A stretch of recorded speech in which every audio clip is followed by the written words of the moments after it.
You, run and get me my power meter at once. I don't believe this. 3,000 Kilis. So we all know about power levels, but only the real ones will know what I'm talking about when I say Kili, power level's weird younger brother. You know, sometimes I hear people saying things like, Toriyama stopped using power levels after the Namek saga because he realized they were bad for the story. Well, I'd tell those people that they're objectively wrong. Power levels only added to the story, doing an amazing job setting our expectations by conveying the exact magnitude between our characters. The most common complaint I see about them is that they spoil who will win the fight. I can only assume this is a surface level criticism from people who either haven't watched Dragon Ball Z or haven't watched it in a very long time. Because, off the top of my head, I can think of like 5 examples where power levels were used to set up a fight, only for the initial reading to somehow be proven wrong, leading to a subversion of our expectations. Power levels are the exact opposite of that popular complaint. They're almost entirely a narrative device to build up suspense. There's nothing spoilery about them. And on top of that criticism just being objectively wrong, Toriyama clearly didn't agree the power levels were bad for his story, because he briefly brought them back for a bit in the Buu saga. That brings us to the topic of this video, the second Dragon Ball power level system, Kili. And just in case you were curious, Kili is a pun on Riki, the Japanese word for power, so they quite literally are just power levels, again, but different. Sadly, in the story itself, Kili doesn't have a very long run. It really only serves as a supplement during Goku's fight against Yakon. This is the portion of the story where Supreme Kai and Babidi were treating the Saiyans like low-tier fodder, not realizing that they're dealing with beings only rivaled by Majin Buu himself. But this scene with Yakon is essentially where both Babidi and Supreme Kai realize what a big deal the Saiyans really are. As the monster Yakon reads at a Kili reading of 800, and Yakon is a way bigger deal than people give him credit for. He's so infamous that even the Supreme Kai knows him by name. But even he is no match for the almighty Kili level of 3000 from Super Saiyan Goku. However, this reading is honestly kind of inconsistent, because Goku is finessing Yakon, even in base. But if his Super Saiyan form is 3000, then his base form would logically only sit around 60, which is drastically lower than Yakon. You might think this is a plot hole, but I'd argue it kinda makes sense in the context of the scene.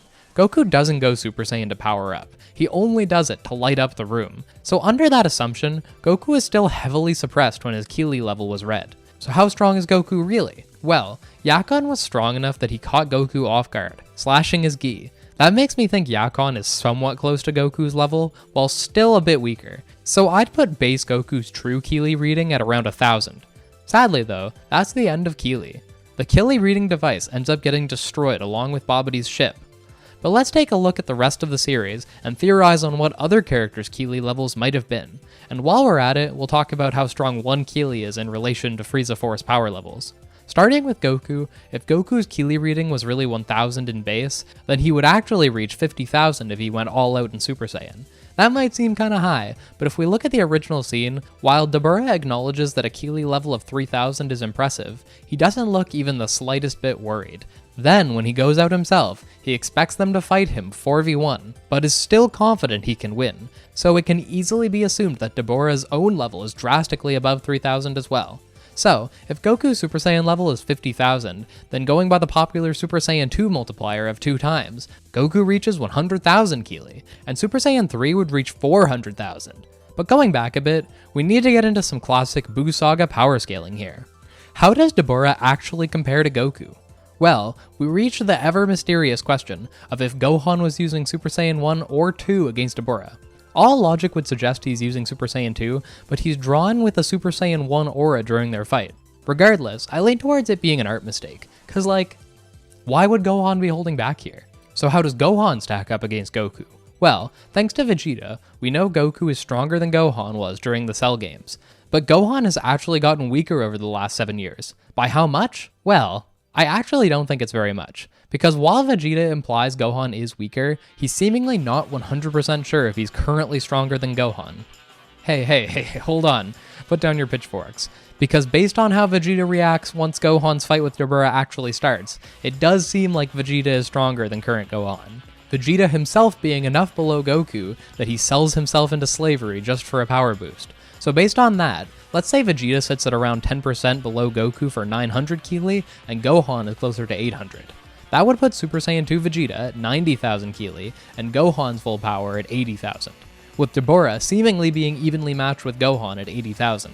That of course leads to Vegeta's outburst, letting him close the gap and reach Goku's Super Saiyan 2 level of 100,000 Kili, with Majin Buu himself seemingly being somewhat relative to Super Saiyan 3 Goku, maybe slightly weaker though at 380,000, since Goku later says he was stronger. Now, instead of pressing forward here, I actually want to step backwards so we can eventually figure out how much 1 Kili is compared to a Frieza Force power level. So Goku compares Dabura to Perfect Cell, but it's kind of unclear if he's comparing him to normal Perfect Cell or Super Perfect Cell. Well, during the fight itself, Goku actually says Dabura is even more impressive than he thought, but despite that, Gohan is still evenly matched. Since Gohan is said to be weaker, we're gonna assume Goku was originally referring to normal Perfect Cell, but then Dabura was a little more impressive than Goku's initial estimate. So, if that's the case, let's put Perfect Cell at around 70,000 Kili. Back during the Cell games, Goku had a decent fight with Cell, but Cell later powers up significantly, making me think Goku was never really even close to his level. In fact, even our Buu Saga Goku here isn't stronger than Cell if he's only using Super Saiyan 1. So let's put Cell Saga Goku at 36,000 Kili, meaning Goku got around 40% stronger between the Cell and Buu Sagas. Back on the lookout, we saw that half of Goku's power was enough to have Vegeta shaking in his boots, so we need to put Vegeta below half of Goku for 16,000 Kili. Since that Vegeta bodied Semi-Perfect Cell, but seemingly needed grade 2 to do so, let's assume Cell is somewhat close, at like 12,000 Kili. Now, there's a pretty big jump down from here. Semi-Perfect Cell powers up substantially to fight Vegeta, but before that he one-shot 16, who was previously equal to his first form. So I'd put Imperfect Cell at like 4 times weaker for 3,000. That Imperfect Cell low diffs Piccolo, so let's drop Piccolo down to 1600.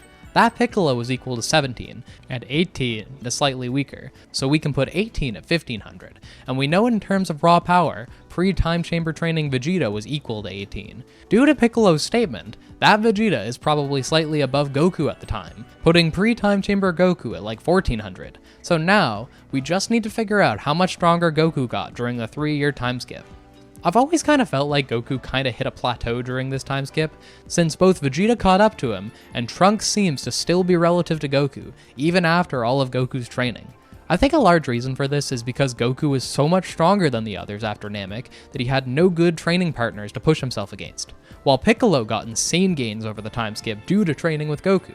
With all of that in mind, let's say with Goku's comparatively minor gains, he was at 1200 pre-time skip. Trunks was equal to that Goku, and that Trunks low diffs Mecha Frieza, who says he was stronger than before, so we can put Mecha Frieza at like half of Trunks at 600 Kili, and this is of course the first character who Yakon is actually stronger than, which kind of feels appropriate since Supreme Kai considered Frieza a non-threat, but was worried about Yakon. This also marks the point that we can compare Kili to Frieza Force power levels. We can pretty confidently say that Super Saiyan Goku's Namek Saga power level was 150 million, and Frieza's was 120 million, but Mecha Frieza thought his enhanced form would let him beat Goku, so let's assume Mecha Frieza's enhancements boosted him to 160 million. That means 600 Kili would be equal to 160 million in Frieza Force power levels.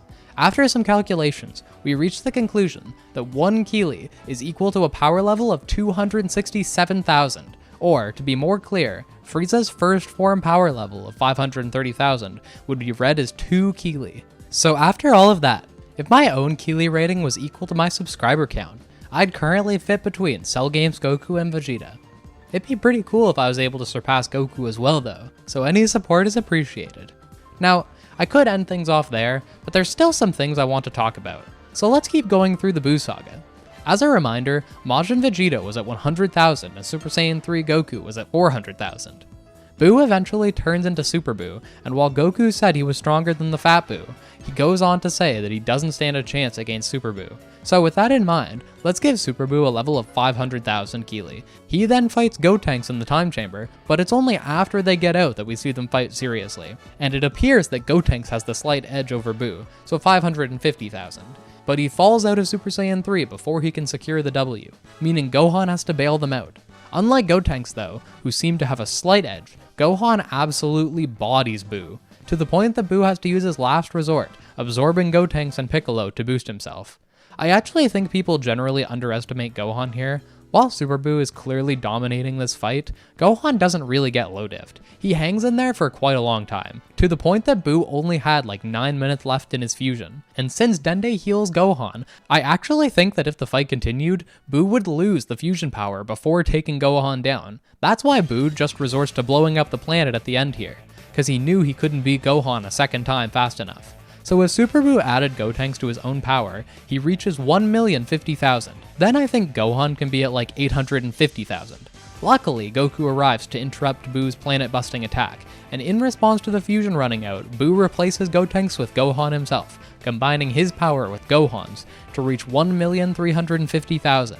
And who arrives to fight him but the strongest character of Dragon Ball Z, Vegito. Now, I've gone over fusion quite a few times. The main issue with power scaling Vegito here is that we have no idea what Vegito's upper limit is. At best, we can kind of assume base Vegito is weaker than Buu since he goes Super Saiyan, but once he does, he beats Buu with next to no difficulty, so we can assume that Super Saiyan level is significantly above Buu. In my older power level video, I gave Potara a 3,000 times multiplier, as it's explained to be more powerful than the Metamoran fusion that I gave a 2,500 times multiplier after calculating how much stronger Goten and Trunks would need to get to fight on par with Super Buu. But the later events in Dragon Ball Super actually imply fusion needs to be much stronger, since even base Gogeta was stronger than Goku's blue form. The thing is though, super power scaling kinda sucks, so I don't really like to retroactively apply super logic to the far more consistent Dragon Ball Z. That being said, I think there's merit to the idea that the fusion multiplier does increase in power relative to how strong the components are. So, here's what we're going to do. I'm going to say Vegito's base form is 1 million, as that makes his base form a bit weaker than Buu, and since Goku's base form was at 1000 Kili, that means his fusion multiplier would be 1000 times, ironically meaning the multiplier actually is Goku times Vegeta. That would of course mean my old multiplier for Gotenks of 2,500 times is probably too high, but we can easily make sense of that too. Their fusion multiplier entirely depends on how strong they are, and Goten and Trunks' power level is kind of vague in Dragon Ball Z. But something that I neglected to cover in my initial video is Yo Son Goku and his friends, where we get definitive evidence that their base forms are around first form Frieza's power level of 530,000, which is a decent amount above my original estimate. Going off their strength in Yo Son Goku and friends, Goten and Trunks' fusion would only need to have a 500 times multiplier for them to match Super Buu, so Vegito getting a 1,000 times boost in comparison makes a lot of sense. Anyways, that of course means Super Vegito's full power was 50 million Kili, and he could also reach 100 million and 400 million in his stronger transformations. But Vegito eventually gets diffused due to the gas within Buu's body, resulting in the final fight, where Goku is confident that he can take on Kid Buu. However, it does seem like Goku underestimated Kid Buu. That being said, I don't think Kid Buu is massively above Goku. Since Goku's Super Saiyan 3 level was 400,000 Kili, we can give Kid Buu 450,000, which brings us to the end of Dragon Ball Z. There is of course now quite a few independent follow-up series after Z, but the one I'd like to focus on in regard to Kili is actually Dragon Ball Daima, because by all logic, since Babidi and Dabura come from the Demon Realm, the device that calculates Kili should derive from the Demon Realm as well. But despite that, the new king of the Demon Realm doesn't even know what Ki is, and Kili is nowhere to be seen in Daima. This of course ultimately is kind of just yet another inconsistency within Daima. Yep, that's right, I've baited you again. This is all a complicated ploy for me to complain about Daima again. Daima goes out of its way to show us that residents of the Demon Realm don't know what Ki is, mistaking Ki for magic. But during Dragon Ball Z, Babidi and Dabura clearly do know what Ki is. Neither of them are ever shocked by our Saiyan's Ki abilities. Plus, Goku and Vegeta are able to sense Dabura's Ki during the Buu saga. The only way for this to kinda make sense is to assume that Ki and magic are literally the same thing, with just different names. But even then, there's clearly a difference. And Babidi's entire plan in the Buu saga is to collect energy for Majin Buu, and he's not collecting magic for Buu, he's specifically collecting people's energy. But let's imagine Daima did keep using Kili. How strong would the Daima cast be? Well, Daima power scaling kinda sucks. Early on, we get this statement where Tamagami 3 is put above Dabura, but around the end of Daima, we see that adult Super Saiyan 1 Vegeta is somehow stronger than Kid Goku, even in Daima Super Saiyan 4, which would imply that being turned into kids made them astronomically weaker, to a frankly ridiculous level. That of course contradicts the earlier statement about Dabura. You can kinda justify it in a few ways. One way is to assume Dabura got massively stronger from Babidi's Majin boost. Alternatively, I've heard some people say Goku and Vegeta have just got so much stronger that the nerfs only bring them to around their Buu Saga levels. I think this idea is pretty silly.